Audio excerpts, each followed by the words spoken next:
दोस्तों, यह कहानी एक योद्धा के जीवन से प्रभावित एक मोटिवेशनल स्टोरी है जो आपको आपकी जिंदगी को देखने का एक नया नजरिया सिखाएगी। और अगर आपने इस कहानी से मिलने वाली सीख अपने जीवन में उतार लिया तो आपकी पूरी जिंदगी बदल जाएगी। तो कहानी शुरू करते हैं। राहुल, जो इस कहानी का नायक है, उसे एक रात बहुत बुरा सपना आता है जिसमें वह हर रोज की तरह अपने गुरु के आश्रम में तलवारबाजी की मुश्किल दाव पेचों का अभ्यास कर रहा था। उसका अभ्यास अच्छा चल रहा था, लेकिन जैसे ही वह एक ऊंची छलांग लगाकर जमीन पे वापस आता है, उसका एक पैर टूटकर कांच के टुकड़ों की भांति बिखर जाता है। उसकी ऐसी हालत देखकर सभी लोग डर जाते हैं, लेकिन एक रहस्यमयी आदमी बड़ी ही शांति से उन टुकड़ों को इकट्ठा करने लगता है जिसने भूरे रंग के जूते पहने हुए थे। राहुल घबराकर नींद से जाग जाता है। उस समय रात्रि का समय चल रहा था और वह खुद को शांत करने के लिए बाहर टहलने के लिए आ जाता है। कुछ देर चलने के बाद वह एक पुराने से घर के बाहर जाकर रुक जाता है और उसके बाहर बने चबूतरे पर बैठ जाता है। तभी एक बूढ़ा आदमी उस घर से बाहर निकलता है जिसने बिल्कुल वैसे ही जूते पहन रखे थे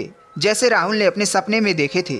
राहुल उससे कहता है कि तुम्हारे पैरों में अलग अलग जूते हैं। तो जवाब में वह आदमी कहता है कि इसमें एक नया जूता है और दूसरा पुराना है। फिर राहुल वहां से उठकर जाने लगता है और वह आदमी चबूतरे पर बैठ जाता है। लेकिन जब अगले ही पल राहुल ने पीछे मुड़कर उस आदमी को देखा तो वह आदमी उस घर की छत पर पहुंच चुका था, जो कि आश्चर्यचकित कर देने वाली बात थी, क्योंकि एक बूढ़े आदमी के लिए बिना किसी सहारे के इतनी जल्दी छत पर पहुंच जाना असंभव बात थी। राहुल उस बूढ़े आदमी से पूछता है कि उसने ऐसा कैसे किया, लेकिन वह आदमी रहस्यमयी ढंग से चुपचाप उसकी ओर देखता रहता है। तो राहुल वहां से चला जाता है। फिर राहुल आश्रम के मैदान में तलवारबाजी का अभ्यास करने चला जाता है। राहुल अपने आश्रम का सर्वश्रेष्ठ तलवारबाज था, लेकिन वह अपने प्रदर्शन से संतुष्ट नहीं था। वह खुद को दूसरों से बेहतर समझता था, इसलिए वह थोड़ा घमंडी भी था। अपने आप को सर्वश्रेष्ठ साबित करने के लिए वह तलवारबाजी पर ऐसे ऐसे प्रयोग करता था जो कि बहुत मुश्किल और खतरनाक थे। ऐसे प्रयोग करके वह सर्वश्रेष्ठ तलवारबाज बनना चाहता था, क्योंकि तलवारबाजी के क्षेत्र में ऐसे प्रयोग और अभ्यास आज तक किसी ने नहीं किए थे। लेकिन उन अभ्यासन को वह कर नहीं पा रहा था और बार बार जमीन पर गिर जा रहा था। उसके गुरु को यह जानलेवा अभ्यास पागलपन लगती थी। वह उसे कहते हैं, तुम एक बेहतरीन योद्धा हो, लेकिन तलवारबाजी की इन अभ्यास को कर पाना संभव नहीं है, क्योंकि इसके लिए असाधारण ताकत, अचूक तकनीक और निडरता की जरूरत है। और अगर तुमसे जरा सी भी गलती हो गई तो बुरी तरह से घायल हो सकते हो या फिर तुम्हारी जान भी जा सकती है। गुरु की बातें राहुल को दुखी कर देती हैं। उसे इन विशेष अभ्यासों को करने के लिए विशेष प्रशिक्षण की जरूरत थी। तो मदद मांगने वह उस बूढ़े आदमी के पास चला जाता है। राहुल उससे पूछता है कि आप पलक झपकते ही उस ऊंची दीवार पर उस दिन कैसे चढ़ गए, क्योंकि मैं खुद एक योद्धा हूँ और मैं अच्छी तरह यह जानता हूँ कि कोई भी योद्धा ऐसा नहीं कर सकता। वह आदमी उससे कहता है कि उसे समझने के लिए अभी तुम बहुत कमजोर हो और तुम्हें बहुत कुछ सीखने की जरूरत है। लेकिन राहुल को अपने अभ्यास और ज्ञान पर बहुत घमंड था, इसलिए वह कहता है कि मुझे हर चीज की जानकारी है और आप मुझसे कोई भी सवाल पूछ सकते हैं। वह बूढ़ा आदमी उससे पूछता है, क्या तुम खुश हो? राहुल को यह सुनकर बहुत अजीब सी लगती है, लेकिन फिर भी वह कहता है कि मेरे पिता के पास बहुत सारा धन है, मैं पढ़ाई में अच्छा हूँ, मेरे मित्र अच्छे हैं, मैं देखने में भी सुंदर हूँ और लड़कियाँ मुझे पाने के लिए मरती हैं। जवाब में वह बूढ़ा आदमी कहता है कि अगर तुम्हारे पास सब कुछ है तो फिर तुम रात में सो क्यों नहीं पाते हो? तुम कल ही रात्रि के अंतिम प्रहर में मुझसे मिले थे और आज भी रात्रि के अंतिम प्रहर में ही हो। उस बूढ़े आदमी की रहस्यमयी बातें सुनकर राहुल उसकी तुलना दुनिया के सबसे महान दार्शनिकों में करने लगा और उसे दार्शनिक बाबा के नाम से बुलाने लगता है। उसके बाद में वह बूढ़ा आदमी पूछता है कि अगर तुम देश के सर्वश्रेष्ठ तलवारबाज की प्रतियोगिता का हिस्सा न होते तो तुम क्या कर रहे होते? यह प्रश्न राहुल को अंदर से हिला कर रख देता है, क्योंकि उसने सर्वश्रेष्ठ तलवारबाज बनने के अलावा और कुछ भी नहीं सोचा था। पर उस बूढ़े आदमी ने यह सवाल पूछा। राहुल को लगा कि यह आदमी सनकी है, इसलिए वह घबरा कर वहाँ से चला जाता है और उसे भूलने का प्रयास करने लगता है। अपने रोजमर्रा की जिंदगी की तरह वह दोस्तों के साथ मजे करता है, नशा करता है और लड़कियों को आकर्षित करने के लिए उनके साथ समय बिताता है। पर इसी दौरान अचानक सिर्फ एक पल के लिए वह दार्शनिक बाबा उसके सामने आ जाता है, जो एक इशारा था कि राहुल अपनी हरकतों को सुधारे। तो राहुल दार्शनिक बाबा से मिलने उसके पास चला जाता है। उन दोनों में थोड़ी बातचीत के बाद गीता नाम की लड़की खाना लेकर आती है, जो कि उस बूढ़े व्यक्ति की मुंह बोली बेटी थी। फिर वह दोनों खाना खाने लगते हैं। तो राहुल अपने मुंह में खाना ठूसने लगता है और जल्दी जल्दी खाने लगता है। लेकिन दार्शनिक बाबा कहते हैं कि तुम्हें खाना आराम से आनंद लेते हुए खाना चाहिए। वह दार्शनिक बाबा कहते हैं कि तुम्हारे अंदर बहुत से गलत आदतें हैं और अगर तुम मुझसे प्रशिक्षण लेना चाहते हो तो आज से ही बेमतलब के मित्रों के साथ घूमना, नशा करना, मांस खाना, शारीरिक संबंध बनाना बंद करना पड़ेगा। लेकिन राहुल को अपने प्रशिक्षण और अभ्यास पर बहुत घमंड था, तो दार्शनिक बाबा उसे कुछ समय के लिए घुटने मोड़कर बैठने के लिए कहते हैं, जो देखने में तो बहुत आसान लगता है, लेकिन थोड़ी ही देर में राहुल का सब्र जवाब दे देता है और वहीं जमीन पर गिर जाता है। अपना घमंड टूटने और खुद को बेइज्जत महसूस करने के बाद राहुल गुस्से में वहाँ से जाने लगता है। तो दार्शनिक बाबा उससे कहते हैं कि आत्म अनुभव हमें बहुत सी नई चीजें सिखाती हैं।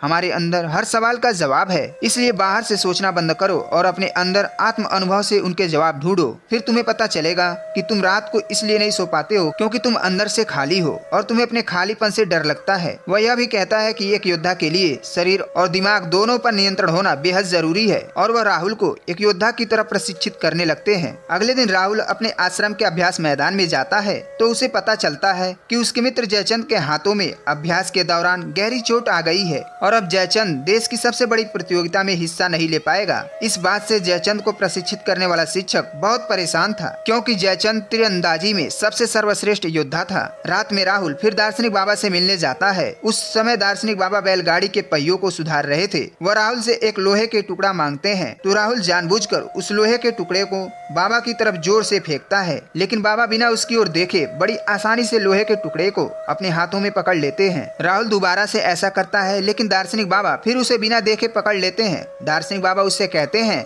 कि हमारे दिमाग में लाखों बेतुके विचार चलते रहते हैं जो हमारे लक्ष्य को धुंधला बनाकर हमें भटका देते हैं। फिर वह राहुल को थप्पड़ मारकर उसे उकसाते हैं और बदले में मुक्का मारने के लिए कहते हैं। पहले तो राहुल शांत रहता है, लेकिन जब वह दार्शनिक बाबा पर हमला करता है तो दार्शनिक बाबा उसके पलक झपकते ही चारों खाने उसे चित कर देते हैं और उससे कहते हैं कि अपने लक्ष्य के अलावा जो कुछ भी तुम्हारे दिमाग में चल रहा है वह सब बेकार है। उस कचरे को अपने दिमाग से बाहर निकाल दो। और वह उसे अगले दिन नदी के पुल के ऊपर मिलने के लिए बुलाते हैं। अगले दिन जब राहुल नदी के पुल पर पहुंचता है तो दार्शनिक उसे धक्का देकर पुल से नीचे गिरा देते हैं। राहुल गुस्से से दार्शनिक पर चिल्लाने लगता है। तब दार्शनिक कहते हैं, जिस पल तुम नीचे गिर रहे थे उस पल तुम्हारा दिमाग बिल्कुल खाली था, अब फिर से उसमें कचरा भर चुका है। राहुल गुस्से से कहता है कि मेरे दिमाग में कोई कचरा नहीं भरा है। तो दार्शनिक राहुल के दिमाग पर नियंत्रण करके वह सब देखने लगते हैं जो उसके दिमाग में चल रहा था। फिर दार्शनिक कहते हैं कि अगर तुम अपना ध्यान इन फिजूल के विचारों में रखोगे तो तुम अपने वर्तमान के पलों को जी नहीं पाओगे, और जब तुम अपना सारा ध्यान वर्तमान के पलों में रखोगे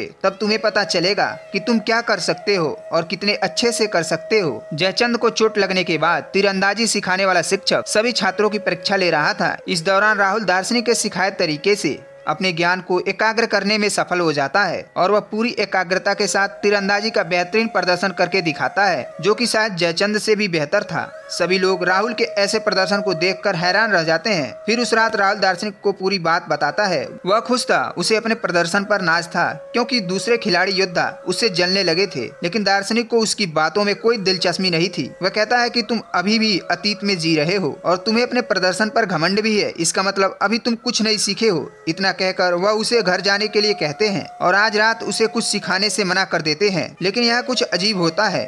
राहुल वहां छुपकर सुबह होने का इंतजार कर रहा था और सुबह होते ही दार्शनिक राहुल के आश्रम के अभ्यास मैदान में चला जाता है और जाकर एक ऊंचे स्थान पर बैठ जाता है। जब राहुल उसके बगल में जाकर बैठता है तो वह महसूस करता है कि वह सभी खिलाड़ी और योद्धाओं के दिमाग को पढ़ रहा है। वह उनके दिमाग में चल रही सभी बातों को सुन रहा था। उसे हैरानी तो तब होती है जब राहुल स्वयं को उस अभ्यास मैदान में आते हुए देखता है। यह देखकर वह अपनी जगह से नीचे गिर जाता है। फिर उसे पता चलता है कि यह सब तो उसका भ्रम है। ना तो सुबह हुई थी और ना ही उसने दार्शनिक का पीछा किया था। यह तो दार्शनिक था जो उसके दिमाग से खेल रहा था। दार्शनिक उससे कहता है कि अभी तो बहुत कुछ सीखना बाकी है, लेकिन राहुल बुरी तरह से डर चुका था तो वह घबराकर वहां से चला जाता है। इस घटना का राहुल पर उल्टा असर पड़ता है। उसका आत्मविश्वास नीचे गिरने लगता है, जो उसके साथी योद्धा भी महसूस कर रहे थे और उसका शिक्षक भी, क्योंकि उसका प्रदर्शन कमजोर पड़ने लगा था। अगले दिन वे दार्शनिक घर के बाहर गीता को देखा, जो कि दार्शनिक के लिए खाना लेकर आई थी। राहुल उससे कहता है कि मुझे लगता था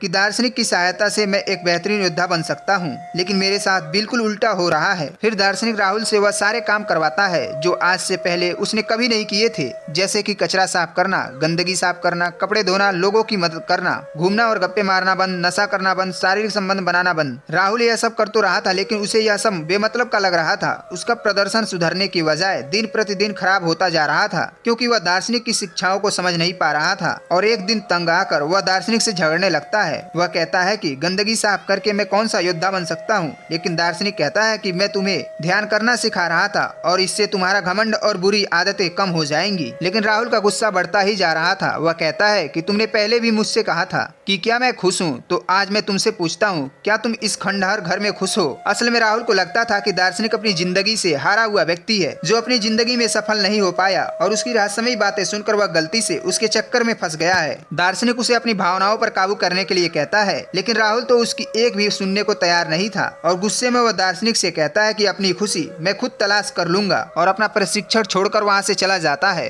अफसोस राहुल यह समझ नहीं पाया कि दार्शनिक उसे निस्वार्थ भाव से दूसरों की सेवा करना सिखा रहा था, जिससे उसका घमंड कम हो सकता था। खैर, राहुल ने अपनी पूरी दिनचर्या को वापस अपना लिया, जैसे नशा करना, मांस खाना, दोस्तों के साथ बेवजह का समय बर्बाद करना, लड़कियों को आकर्षित करने के लिए समय बिताना और दूसरों से सर्वश्रेष्ठ दिखने के लिए जानलेवा अभ्यास करना। एक दिन ऐसे ही एक जगह खतरनाक अभ्यास कर रहा था, तब ऊंचाई से गिरने पर उसका पैर पूरी तरह से घायल हो जाता है। फिर इलाज के दौरान उसे पता चलता है कि उसके दाहिने पैर की हड्डी सिर्फ टूटी नहीं है, बल्कि चकनाचूर हो गई है, जिसमें अलग अलग 15 हड्डियों में दरार पड़ चुकी थी। चिकित्सक उसे कहते हैं कि अगर तुम अपना पूरा ठीक से ध्यान रखोगे तो अगले कुछ महीनों में तुम चलने लगोगे, सिर्फ चलने लगोगे। राहुल को पता चल चुका था कि उसका सर्वश्रेष्ठ तलवारबाज बनना लगभग असंभव हो चुका है, क्योंकि उसे चलने के लिए भी बैसाखी का सहारा लेना पड़ता था और उसका प्रशिक्षण भी पूरी तरह से बंद हो चुका था। पैर टूटने के साथ ही अब उसका घमंड भी टूट चुका था। फिर एक दिन गीता उसे मिलने आती है। उसे राहुल की चिंता हो रही थी, क्योंकि देश की सबसे बड़ी प्रतियोगिता में हिस्सा लेने का सपना पूरी तरह से टूट चुका था। वह दोनों एक दूसरे को अच्छी तरह से समझते थे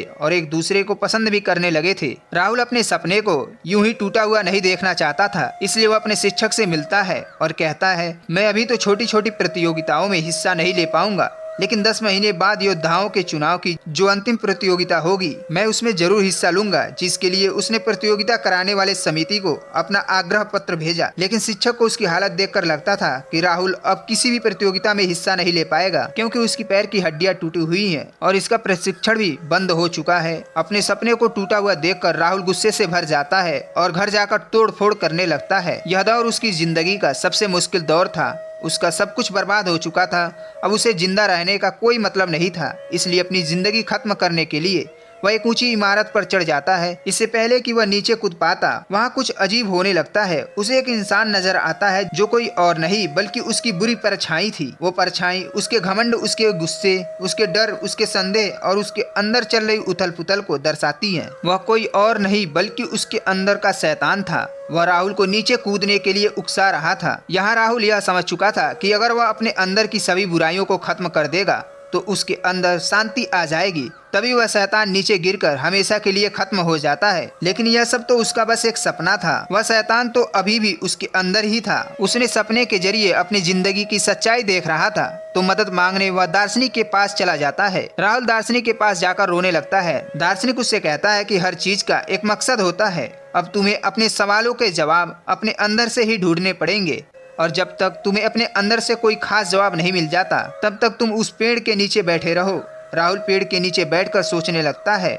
उसके पास समय तो बहुत था, लेकिन क्या सच उसे पता नहीं था? वह बार बार अपने नए जवाब के साथ दार्शनिक से मिलता है, लेकिन हर बार दार्शनिक उसके जवाब से संतुष्ट नहीं होता था और उसे वापस भेज देता था। फिर सारी रात सोचने के बाद जब सुबह एक शादीशुदा जोड़े को देखता है तो उसे अपना जवाब मिल जाता है कि हमारी जिंदगी का एक एक पल बहुत खास है, हमें अपनी जिंदगी की कद्र करनी चाहिए।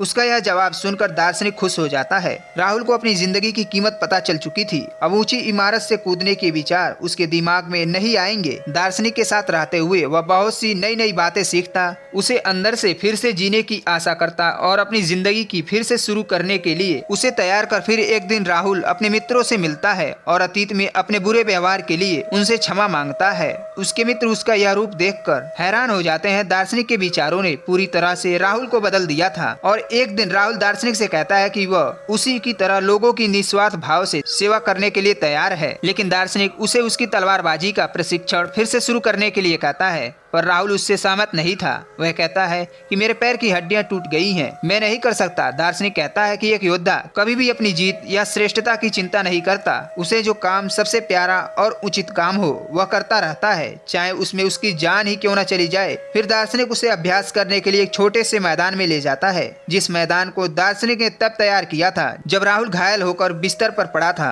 अपने पैरों में 15 से ज्यादा चोटें होने के बाद भी राहुल पूरी लगन और मेहनत के साथ अभ्यास करता है और खुद को आने वाले प्रतियोगिता के लिए तैयार करता है। और एक दिन जब वह अभ्यास के लिए अपने पुराने आश्रम जाता है तो उसे देखकर उसके साथी योद्धा और शिक्षक हैरान रह जाते हैं। लेकिन राहुल की परेशानी तो तब बढ़ जाती है जब उसके शिक्षक उसे एक चिट्ठी देते हैं। प्रतियोगिता आयोजित करने वाले समिति ने राहुल की याचिका को खारिज कर दिया था। समिति ने राहुल के चिकित्सकों से बात की, उन्होंने राहुल के शिक्षकों से भी पूछा, लेकिन शिक्षकों ने राहुल को अपने घमंड में आकर जानलेवा अभ्यास करते हुए देखा था। उन सभी को लगता था कि राहुल इस प्रतियोगिता के लिए किसी भी हद तक जा सकता है, जो एक दिन खुद को भी मार डालेगा। इसीलिए उसने राहुल के हिस्सेदारी का समर्थन नहीं किया। अपनी मंजिल के इतने करीब आकर एक बार फिर से उसका सपना टूट जाता है। दार्शनिक उससे कहता है कि कोई भी असहमति पत्र तुम्हें रोक नहीं सकता, तुम वह करते रहो जो तुम्हें अच्छा लगता है। लेकिन राहुल कहता है कि मेरा लक्ष्य सिर्फ अभ्यास करना नहीं, बल्कि देश की सबसे बड़ी प्रतियोगिता में स्वर्ण पदक जीतना है। दार्शनिक कहता है स्वर्ण पदक जीतना सिर्फ एक लालच है, अगर वह तुम्हें मिल भी जाए तो क्या, जब तुम अंदर से खुश नहीं हो कोई भी बाहरी चीज तुम्हें खुशी नहीं दे सकती। दार्शनिक उसे अपनी भावनाओं पर काबू करने के लिए कहता है, लेकिन राहुल बहुत परेशान था। वह गुस्से में आकर दार्शनिक से कहता है, मैं सब कुछ अपना छोड़ने के लिए तैयार था, लेकिन तुमने मुझे फिर से प्रशिक्षण के लिए कहा। वह काफी हताश हो चुका था, उसे कुछ समझ नहीं आ रहा था, तो वह अपने अंदर से जवाब ढूंढने के लिए वह उस पेड़ के नीचे बैठ जाता है। दार्शनिक उसकी तड़प को देखा तो उसे कल सुबह अपने साथ एक पहाड़ के ऊपर चलने के लिए कहा, जहाँ कोई खास चीज थी। फिर अगली सुबह बुरी तरह से थका देने वाला लंबा सफर तय करके वह पहाड़ी की चोटी पर पहुंच जाते हैं। तो राहुल दार्शनिक से पूछता है कि बाबा आते थे, यह पहाड़, यह नजारा या फिर कुछ और? तो दार्शनिक उसके पैरों के पास पड़े एक पत्थर की ओर इशारा करते हैं और कहते हैं कि मैं तुम्हें यह पत्थर दिखाने के लिए यहाँ लाया हूँ। इतना सुनने के बाद राहुल निराश हो जाता है। वह कहता है कि आधे दिन की इतना लंबा सफर तय करने के बाद हम यहाँ इस मामूली पत्थर को देखने आए हैं। उसे एहसास होता था कि दार्शनिक उसे जरूर कुछ समझाना चाहता है। थोड़ी देर सोचने के बाद वह समझ जाता है कि जब तक उसे मंजिल के बारे में पता नहीं था तब तक वह अपने सफर का आनंद ले रहा था और वह खुश था। लेकिन जैसे ही वह मंजिल तक पहुंच गया उसकी खुशी खत्म हो गई, क्योंकि जो खुशी सफर में है वह मंजिल को पा लेने में नहीं है। राहुल यह भी समझ चुका था कि उसका लक्ष्य हासिल करने का सपना भी इस पत्थर की तरह ही है, जिसे हासिल करना या ना करने से कोई फर्क नहीं पड़ता, क्योंकि असली खुशी तो सफर और अपने सफर का आनंद लेते हुए वह बिना किसी हार जीत की चिंता किए अभ्यास मैदान में अभ्यास करने लगता है। इसका बेहतरीन प्रदर्शन देखकर सभी हैरान हो जाते हैं और शिक्षक उसे अंतिम प्रतियोगिता में ले जाने के लिए मान जाते हैं। राहुल अपने साथ दार्शनिक को भी ले जाना चाहता था, लेकिन जब वह पुरानी इमारत पर पहुंचता है तो उसे पता चलता है कि दार्शनिक वहां से हमेशा के लिए जा चुका है। शायद दार्शनिक अपना काम पूरा कर चुका था। फिर अंतिम प्रतियोगिता में अपना सर्वश्रेष्ठ प्रदर्शन करता है। उसका अपने दिमाग पर पूरा नियंत्रण था। उसे प्रतियोगिता जीतने का लालच या डर नहीं था, वह तो बस इस पल का आनंद ले रहा था। इतनी भयंकर दुर्घटना के बाद भी उसका ऐसा श्रेष्ठ प्रदर्शन देखकर सभी लोग बहुत ज्यादा हैरान थे। इसके बाद राहुल ने अंतिम प्रतियोगिता में देश के सबसे बड़े योद्धा का किताब जीता और उसने गीता के साथ शादी भी कर ली। और बाद में राहुल ने अपनी किताबों और बातों के माध्यम से दार्शनिक के विचारों को जन समूह तक पहुंचाने का प्रयास किया। दोस्तों, उम्मीद है कि आपने इस कहानी से बहुत कुछ सीखा होगा और अगर अभी तक आप हमारा साथ दे रहे हैं तो चैनल को सब्सक्राइब करके बेल आइकन प्रेस कीजिएगा। धन्यवाद।